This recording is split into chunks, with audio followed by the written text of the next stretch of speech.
Hi, honeys, and welcome back to another episode of Girl Do It For You.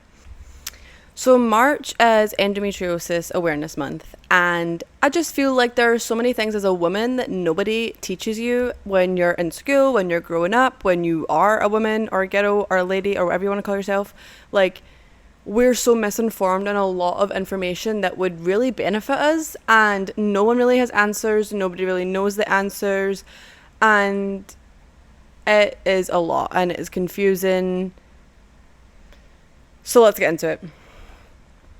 So I just want disclaimer, I am not a doctor, I'm not claiming to be a doctor, I'm not a medical professional, I'm not giving medical advice. I am just giving experiences of what I have went through and things like that as such.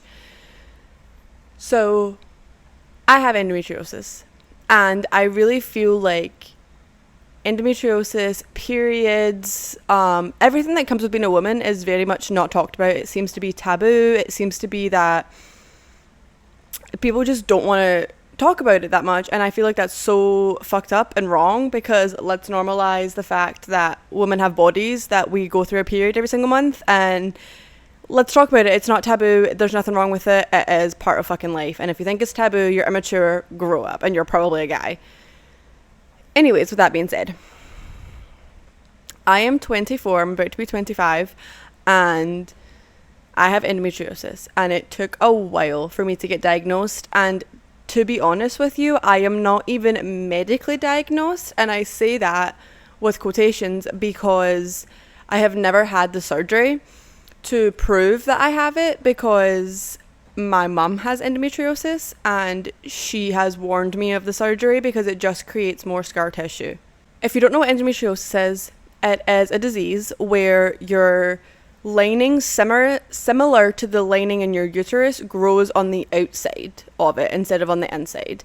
And it causes debilitating pain, it causes infertility issues, problems trying to get pregnant, it causes pain with sex, it causes bloating, you can call it endobelly, because of how bloated you can get, how much pain you can get put in. It causes heavy and really painful periods. Like, it's awful, and 1 in 5 women have it, and it is not widely talked about at all, and it is not even widely understood. I would feel like a lot of doctors that I have went to haven't fully understood it. Every single time I go to the doctor and they're like, oh, well, you have to have the surgery, and they kind of just dismiss me, and it's like, okay, but if you have the surgery, you're creating more of the scar tissue that I already have, and it's going to make my pain worse. And I don't want that, because my mum went through it, and I don't want to go through it. Like, it's okay. But when I go to the doctor, like go to the gynecologist or whatever, she will be like, oh, just go on birth control, it'll fix it. Birth control is not the answer to women pain. Like, they just dismiss you, they put you on birth control, that's all they really care about, is not you all getting knocked up. And it's like, okay, this is not how this is supposed to go. Like, there has to be an answer for it, and there's not. I mean, in the past years, they have somewhat came up with some kind of cure, but it's not really curable. I mean, the whole thing is just take your uterus out, I guess, but well, there goes my chance of kids. So I was put on birth control for about 4 years. And to be honest with you, it did not help with my cramps. It didn't. My cramps were still bad. I still had very bad periods. I still got bloated. I still had the pain. And quite honestly, my endo has gotten worse as I've gotten older. Like, there will be days where I just cannot get out of bed from the pain. And people think it's a joke. People think I'm lying. People think I'm exaggerating. I go to work.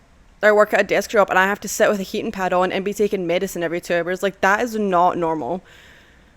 People just are like, oh, you have a bad period. Like, no, I have endo, and it's not okay. But they just put you on birth control and say, have a good day. My birth control got me really, really sick. Not to mention the fact there are so many side effects to birth control that are horrible for you.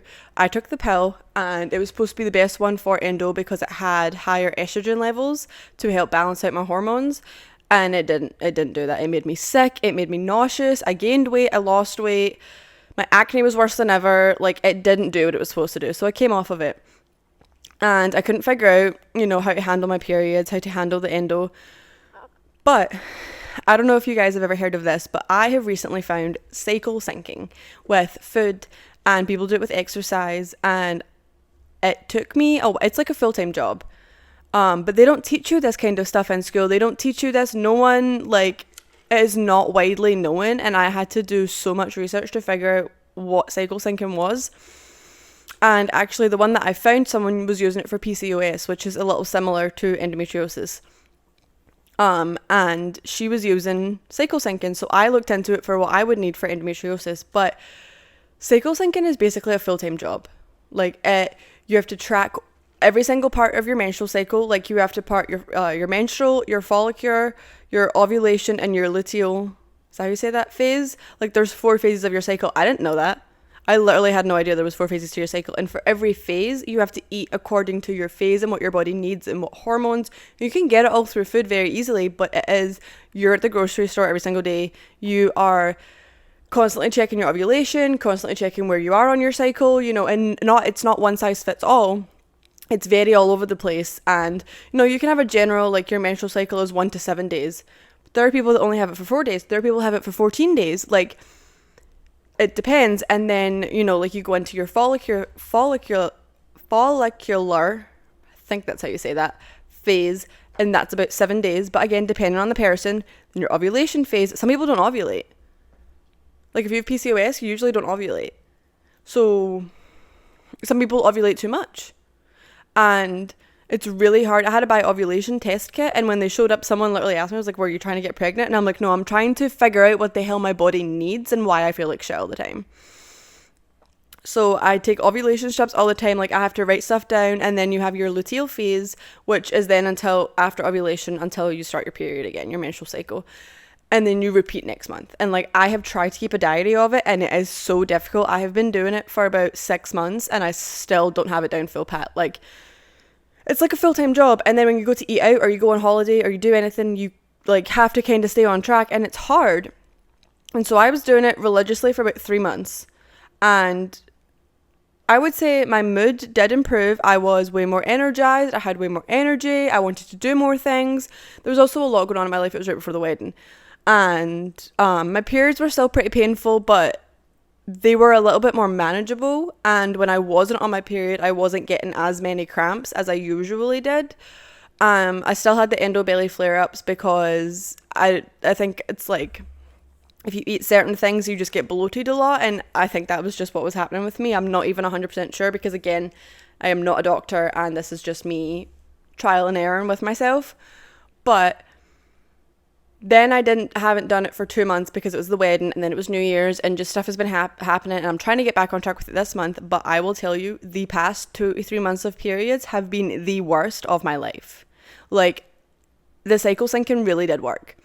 And I need to get back onto it because I feel like shit. Like, last month, I was, like, down for, like, 2 weeks for how bad my period was.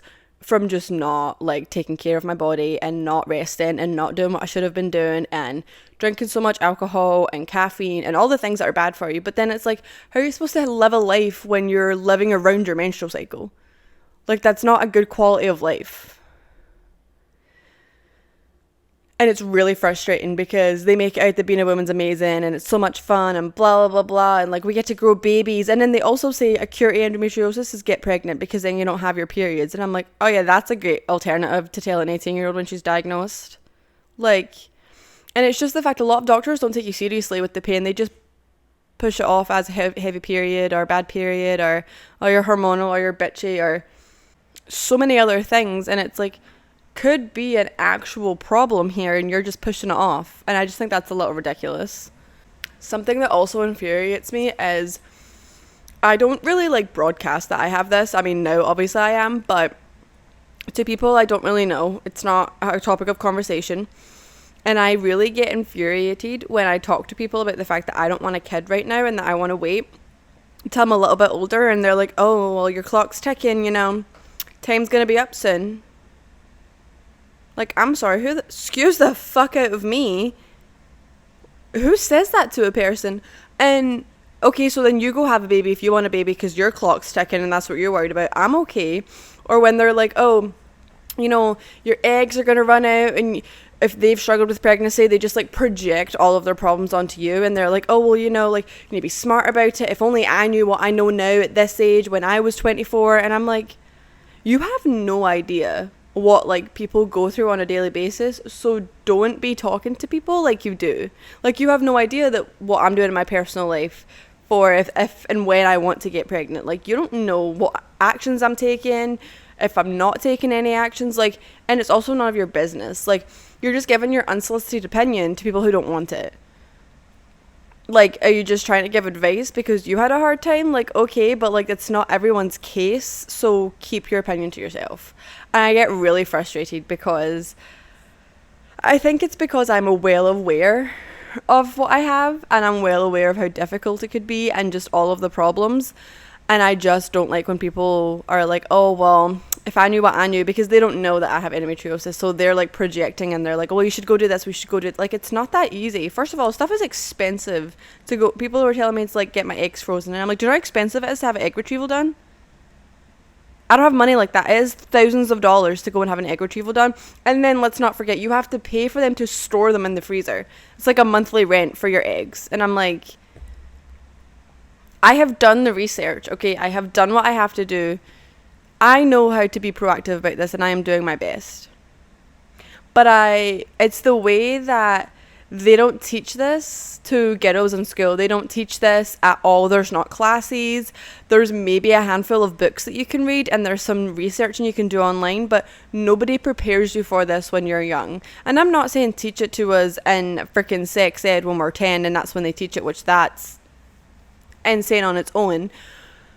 Like, ghettos, there should be a class when you're in high school or college that you can take to just be educated on your own body, or at least when you go to the gynecologist that they can give you a pamphlet to read or something, like a book, like, hey, do you know all of the stuff that can happen for your life, like pregnancy, all the diseases, you know, endo, PCOS, like everything. Do you know all of this? Do you know what happens? Do you know what to look for? Like, they don't teach you anything. And then when you are diagnosed with it, they're just like, yeah, you have this, and figure it out. Like, there's still nothing. I don't know if it's just I've had a bad experience with doctors, but I do know a couple of people who have went through something similar, and they have had to fight tooth and nail to even be listened to by a doctor. And I just think it's absolutely ridiculous. Like, as women, we deserve to be heard. We deserve the treatment of, you have something, let's fix it, let's give you a quality of life. Because having endo with it going untreated is really not a way to live. Like, you are in debilitating pain. Doing the easiest, most mundane tasks sound impossible. They sound impossible. And there are just so many things with women's health that is just, like, it's taboo. Nobody really knows what it is. And, like, I just think it should be spoke about more. And I just get really frustrated when people kind of blow it off, or they're like, oh, it's a sensitive topic, or ew, you get a period. Like, grow up. Yes, this is part of life. Like, I don't know what to tell you. I had lots of questions when I was diagnosed, and you know, I only really had one person I could talk to about it because my mum had been through it. But when she had went through it, like, it was years ago, like, they didn't have all of the medicine they had now. They don't have all of the technology that they had now. And she didn't have a lot of answers for me with some stuff, because she's like, I can just tell you how to deal with it, because that's what I had to do. Like, she just had to deal with it. There was no surgeries. There was no nothing. And I know nowadays for endo, they do have, you can have the laparoscopic surgery to have a lot of the tissue removed. But again, you're creating more scar tissue. And maybe I haven't done enough research. Maybe it's great. I don't know. If any of my listeners, any of you ghettos have been through this and have had the surgery, like, let me know, because honestly at this point I'm considering it. But it's just not widely talked about, and there's not a lot of research done on it, and everywhere I look it is just another question mark. And it's like, how are you ever supposed to get answers? How are you ever supposed to figure out how to go about your life again without being in constant pain? Like, there's maybe 1 week where I'm not in pain out of the whole month, maybe. Because like I said, it impacts your whole life. You have heavy periods, you have painful periods, can cause issues with sex, like you can be in pain, infertility issues, and it's not just in your pelvis. It like can go all the way up your spine from the pain. It can go to your legs, you can go numb, you can pass out from the pain. Like, it is so bad, and they don't make medicine strong enough for it. And actually, one of the times when I was at the doctor's office and I was telling her how bad it was and telling her I can't get this through, she just prescribed me a really strong pain pill on top of my birth control. Like, I didn't know how that was the answer. I'm like, so you're just going to give me pain pills? That's my option? There's there's nothing. And maybe there isn't. Like, maybe that was all there is. But I just think there should be more research done into women's health. And since it is Endometriosis Month, I thought it was a good time to talk about it and just bring some light to that, because it's not widely talked about, and I definitely think it should be. Should be more known. It should be acceptable to talk about it because it's my everyday life. Now, I'm not saying I'm going to bring it up at the dinner table, but like, I just feel like a lot of time when you bring up stuff like that, it's very taboo. Nobody ever wants to acknowledge it, and it's just move on as quick as it was brought up. So if anyone has any advice out there for me on how to handle my endo besides cycle syncing my whole life around food, because it is a full-time job. I have charts, I have recipe books, I have so many things to try and figure out, and it's so difficult. Like, I have to text my husband and be like, oh, can you stop at the store because I have to eat shrimp for dinner and I don't have any. Or like, I used to buy in bulk and now I can't do that because now I have to buy weekly. Like, oh, this week I can eat sweet potatoes and grains and lean proteins and raw veggies. Okay, but next week you can't eat that. Next week, oh, I'm on my period, so next week it's a lot of hot foods and soups and lentils and teas and dark chocolate and no caffeine and not a lot of alcohol. And it's like, my whole life is dependent on this. I think you have men, they just get off scot-free, and I'm just like, oh, what I would give to just not have to worry about this for 5 minutes. Like, I always say my dog's so lucky because she got spayed at 6 months old. I'm like, you are so lucky that you don't have to deal with this. Can I get myself spayed? Can I go do that? I mean, I can, but that's really all I have to say.